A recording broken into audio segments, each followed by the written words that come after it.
Assalamualaikum warahmatullahi wabarakatuh. Di sini saya ingin mempresentasikan karya tulis ilmiah, yaitu penulisan kata. Dosen pengampu ialah Bapak Ahmad Muhammad Kamil MPD. Perkenalkan, nama saya Ulfa Hidayatul Rofiah. Saya dari jurusan PGMI. Di sini saya ingin mempresentasikan yaitu penulisan kata. Sebelum kita melanjutkan materi selanjutnya, kita harus bisa mengenali apa yang harus kita bahas selanjutnya, yaitu yang pertama, kata dasar. Yang kedua, kata perimbuhan. Yang ketiga, kata bentuk ulang, gabungan kata, pemenggalan kata, kata depan, partikel, singkatan dan akronim, angka dan bilangan, kata ganti, kata sandang. Yang selanjutnya ialah kata dasar. Kata dasar merupakan suatu kata yang utuh dalam bentuk mendapat imbuhan apapun. Bentukan kata lain yang lebih luas disebut kata dasar. Berbeda dengan itu, kata bentukan merupakan kata yang sudah dibentuk dari kata dasar dengan menambahkan imbuhan tertentu. Bisa melekat di depan dan belakang kata dasar, dan juga bisa melekat hanya di belakang kata dasar. Kata dasar, contoh, istri, beristri, beristrikan, memperistri, memperistrikan. Contoh, Juli makan buah mangga. Kata dasar ialah makan. Roni lari kecil di sekitar lapangan. Kata dasarnya ialah lari. Berikutnya ialah kata perimbuhan. Kata perimbuhan adalah kata dasar yang sudah mendapatkan imbuhan. Oleh karena itu, kata ini akan mengalami perubahan bentuk, fungsi, dan juga makna. Imbuhan, awalan, sisipan, akhiran, serta gabungan awalan dan akhiran. Ditulis serangkai dengan bentuk dasarnya. Misalnya, berjalan. Kata imbuhan ialah ber. Selanjutnya ialah imbuhan yang diserap dari unsur asing seperti isme, man, wan, atau wi. Ditulis serangkai dengan bentuk dasarnya, misalnya suku isme. Imbuhannya ialah isme. Bentuk terikat ditulis serangkai dengan kata yang mengikutinya, yaitu adi busana. Yang mengikutinya ialah adi. Selanjutnya, bentuk terikat yang diikuti oleh kata yang berhuruf awal kapital atau singkatan yang berupa huruf kapital dirangkaikan dengan tanda hubung. Misalnya, non-Indonesia. Di situ ada strip, yaitu kata tanda penghubung. Bentuk maha yang diikuti kata turunan yang mengacu pada nama atau sifat Tuhan ditulis terpisah dengan huruf kapital.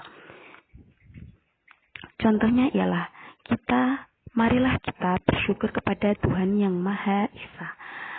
Kita berdoa kepada Tuhan yang Maha Pengampun. Bentuk maha yang diikuti kata dasar yang mengacu kepada nama atau sifat Tuhan, kecuali kata Esa ditulis serangkai. Tuhan yang Maha Kuasa menentukan arah hidup kita. Selanjutnya, kata ulang. Kata ulang adalah kata yang mengalami pengulangan. Pengulangan yang terjadi bisa dalam bentuk asli maupun dengan adanya pengubahan suku kata dan imbuhan yang kemudian membentuk kata atau merubah makna kata sebelumnya. Bentuk ulang ditulis dengan menggunakan tanda hubung. Di antaranya unsur-unsurnya adalah anak-anak, biri-biri, lauk-pauk, berjalan-jalan, buku-buku, cumi-cumi, mundar-mandir. Selanjutnya ialah bentuk ulang gabungan kata ditulis dengan mengulang unsur pertama. Contoh ialah surat kabar menjadi surat-surat kabar. Kapal barang menjadi kapal-kapal barang.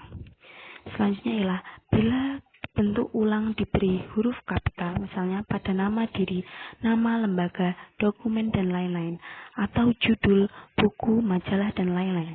Bentuk ulang sempurna diberi huruf kapital pada huruf pertama tiap unsurnya, sedangkan bentuk ulang lainnya hanya diberi huruf kapital pada huruf pertama unsur pertama, misalnya. Ia menyajikan makalah penerapan asas-asas hukum perdana. Gabungan kata. Pengertian gabungan kata ialah gabungan kata juga bisa dinamakan ketika suatu kata terdiri atas kata awalan dan diberi akhiran. Hampir seluruh bentuk gabungan kata diberi awalan dengan akhiran. Beberapa penulisan pun juga diberi tanda hubung agar tidak menimbulkan salah pengertian. Unsur gabungan kata yang lazim disebut kata majmu', termasuk istilah khusus ditulis terpisah. Contohnya, duta besar, model linear, kambing hitam. Selanjutnya ialah gabungan kata yang dapat menimbulkan salah pengertian ditulis dengan menggunakan membubuhkan tanda hubung di antaranya unsur-unsurnya. Nama istri pejabat, anak dan istri dari pejabat. Anak istri pejabat. Ibu bapak kami, yaitu menjadi ibu dan bapak kami. Selanjutnya ialah gabungan kata yang penulisannya terpisah tetap ditulis terpisah jika mendapat awalan atau akhiran. Contoh, garis bawah, sebarluaskan, bertepuk tangan.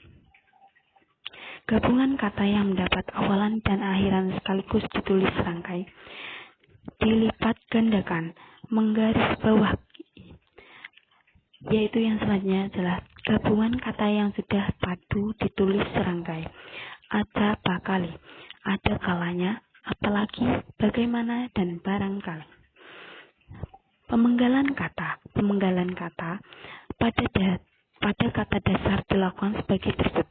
Jika di tengah kata terdapat huruf vokal yang berurutan, pemenggalannya dilakukan di antara kedua huruf vokal itu. Misalnya, buah, main, niat, saat. Huruf diftrong, ai, au, e, dan oi tidak penggal. Misalnya, pandai, awal, saudara. Jika di tengah kata besar terdapat huruf konsonan, termasuk gabungan huruf konsonan, di antara dua huruf vokal pemenggalannya dilakukan sebelum huruf konsonan itu, misalnya, tepak, lawan.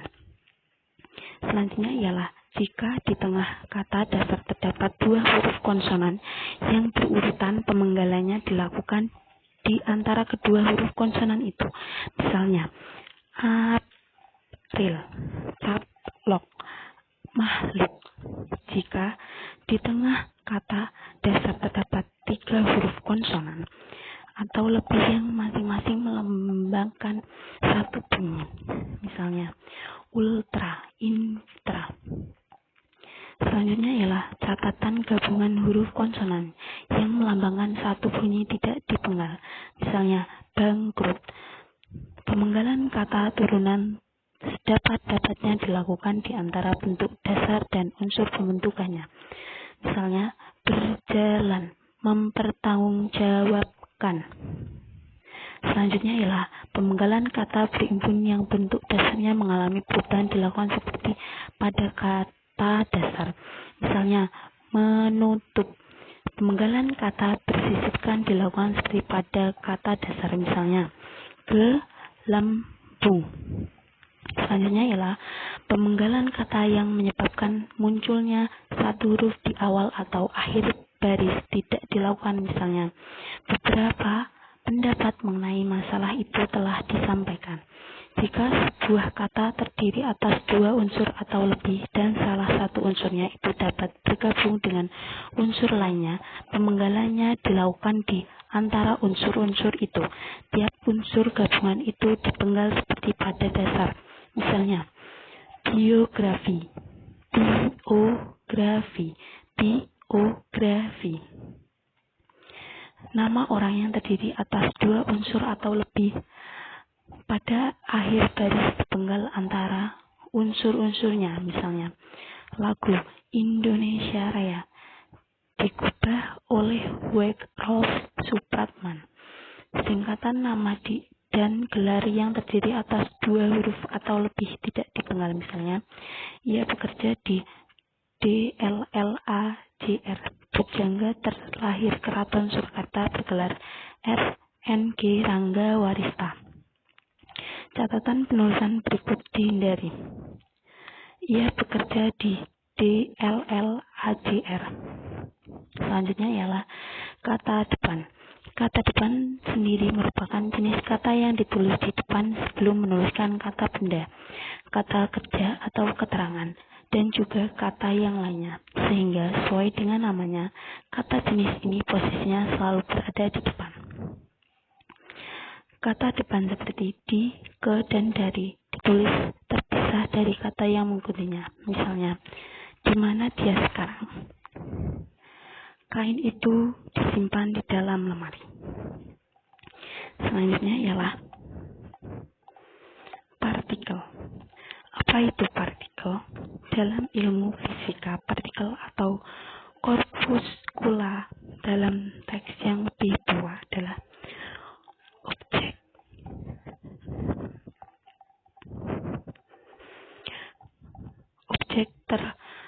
terlokalisasi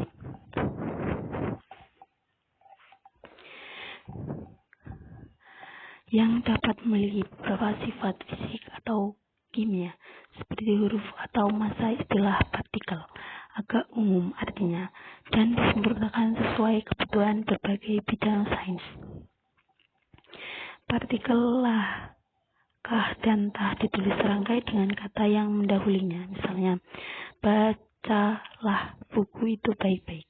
Partikel pun ditulis terpisah dari kata yang mendahulunya. Misalnya, apapun permasalahannya yang muncul, dia dapat mengatasinya dengan bijaksana. Selanjutnya ialah catatan. Partikel pun yang merupakan unsur kata penghubung ditulis serangkai. Misalnya, meskipun sibuk, dia dapat menyelesaikan tugas tepat pada waktunya. Partikel yang berarti demi, tiap, atau mulai ditulis terpisah dari kata yang mengikutinya. Misalnya, mereka masuk ke dalam rumah rapat atau satu persatu. Singkatan dan akronim. Singkatan adalah kependekan atau gabungan huruf, sedangkan akronim adalah kependekan huruf yang terdiri atas beberapa unsur dalam menggunakannya.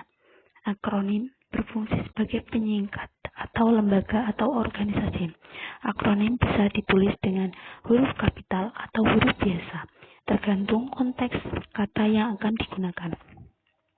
Singkatan orang, gelar, sapaan jabatan, atau pangkat diikuti dengan tanda titik pada setiap unsur singkatan itu. Misalnya, A.H. Nasution sama dengan Abdul Haris Nasution. H. Hamid, Haji Hamid. Singkatan yang terdiri atas huruf awal setiap kata nama lembaga pemerintah dan ketatanegaraan, lembaga pendidikan, badan atau organisasi, serta nama dokumen resmi ditulis dengan huruf kapital tanpa tanda titik. Misalnya, NKRI, Negara Kesatuan Republik Indonesia. Singkatan yang terdiri atas huruf awal setiap kata yang bukan nama ditulis dengan huruf kapital tanpa tanda titik. Misalnya, PT, Perseroan Terbatas. Singkatan yang terdiri atas 3 huruf atau lebih diikuti dengan tanda titik. Misalnya, DLL, dan lain-lain. Singkatan yang terdiri atas 2 huruf yang lazim dipakai dalam surat menyurat, masing-masing diikuti oleh tanda titik. Misalnya, A.N. atas nama, D.A. dengan alamat. Lambang kimia, singkatan satu ukuran, tangkaran, timbangan, dan mata uang tidak diikuti tanda titik. Misalnya, CU, kubrum. Selanjutnya, Akronim nama diri yang terdiri atas huruf atau setiap kata ditulis dengan huruf kapital tanpa tanda petik. Misalnya, BIG, Badan Informasi Geospasial. Akronim dalam diri yang berupa gabungan suku kata atau gabungan huruf dan suku kata dari deret kata tulis dengan huruf awal kapital. Misalnya, Bulog, Badan Urusan Logistik. Akronim bukan nama diri yang berupa gabungan huruf awal dan suku kata atau gabungan suku kata ditulis dengan huruf kecil. Misalnya, IPTEK, Ilmu Pengetahuan dan Teknologi, Pemilu, Pemilihan Umum.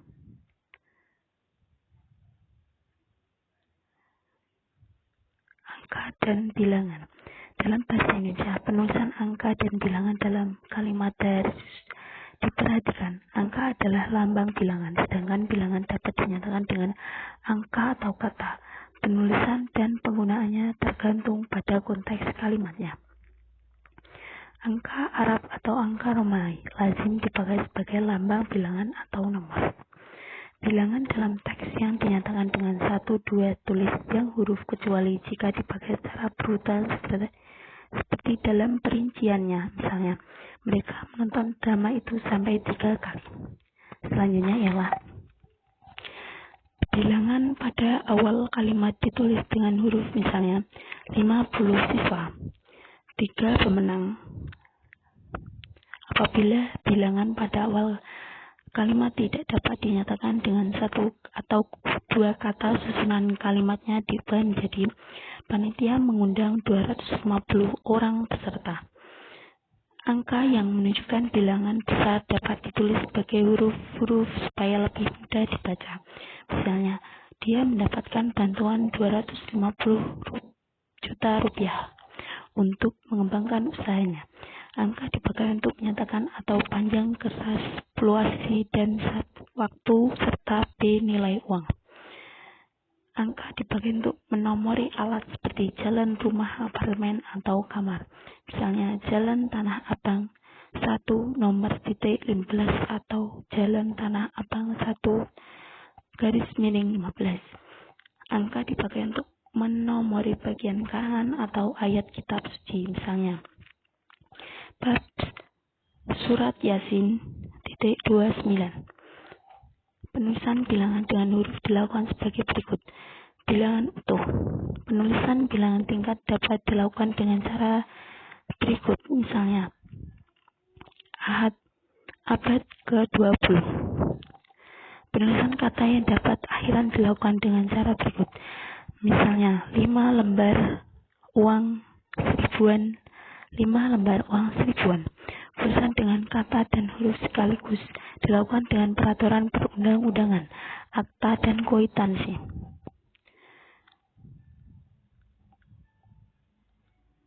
Kata ganti. Kata ganti adalah salah satu bagian dari part of speech. Kata ganti digunakan untuk mengetahui bentuk objek dan merujuk pada bentuk subjek atau saling berhubungan satu sama lain. Objek tersebut bisa berupa kata benda yang meliputi manusia, hewan, tumbuhan yang disebut sebagai crowd noun dan konsep abstrak. Contohnya, rumah itu lelah, rumah itu telah kujual. Kata sandang. Kata si sandang ditulis terpisah dari kata mengikutinya. Misalnya, surat itu dikembalikan kepada si pengirim. Catatan huruf awal sang ditulis dengan huruf kapital jika merupakan unsur nama Tuhan. Kita harus berserah diri kepada Sang Pencipta. Oke. Di sini saya sudah menyampaikan presentasi saya mengenai penulisan kata. Jika ada tutur kata yang salah dan tidak berkenan di hadapan kalian semua, mohon dimaafkan. Sekian, terima kasih, semoga bermanfaat. Wassalamualaikum warahmatullahi wabarakatuh.